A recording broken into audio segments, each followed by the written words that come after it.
আজকে চলবে হাঁসের গোস্ত দিয়ে মূলা রান্না করব, ডিম ভুনা করব। হাঁসের গোস্ত দিয়ে মূলা রান্না করলে আসলে অনেক মজা হয়, ভালো লাগে। হাঁসের গোস্ত দিয়ে মূলা রান্না করা রেসিপি কার কার ভালো লাগে জানাবেন। আমার তো অনেক ভালো লাগে, আপনাদের কার কার ভালো লাগে, কার কার পছন্দ জানাবেন। আমার অনেক পছন্দ হাঁসের গোস্ত দিয়ে মূলা। কি হাঁস? এটা চীনা হাঁস। এই চীনা হাঁস আমি ঘরে লালন পালন করছি। সে হাঁস ঘর থেকে নিয়ে একটা হাঁস জব দিলাম, জব দিয়ে মূলা দিয়ে হাঁসের গোস্ত খাইতে মন চাইছে। এখন মূলা দিয়ে হাঁসের গোস্ত রান্না করব। আর মেহমান আসছে, মেহমানের জন্য কচু চড়া দিয়ে ইলিশ মাছ রান্না করব, আর কচু চড়ার একটা ডাল করব, আর পুঁই শাক দিয়ে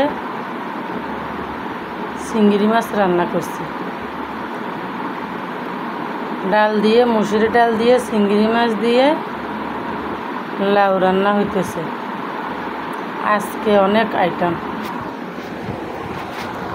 মেহমান আসছে বাসায়, সেজন্য আজকে অনেক আইটেম করলাম, সামান্য অল্প অল্প করে। কচুর চড়া দিয়ে আবার ডাল রান্না করতেছি। একটা হচ্ছে যে কচু চড়া দিয়ে ইলিশ মাছ রান্না করছি, আর একটা হচ্ছে যে কচু চড়া দিয়ে ডাল বানাইলাম, ডাল রান্না করতেছি।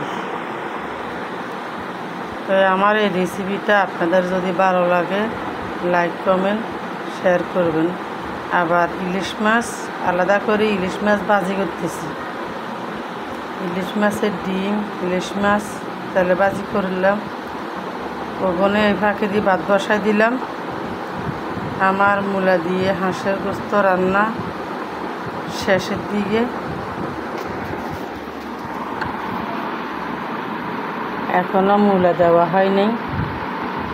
আমার আজকে ভিডিওটা উল্টাপাল্টা করা হয়েছে, সেজন্য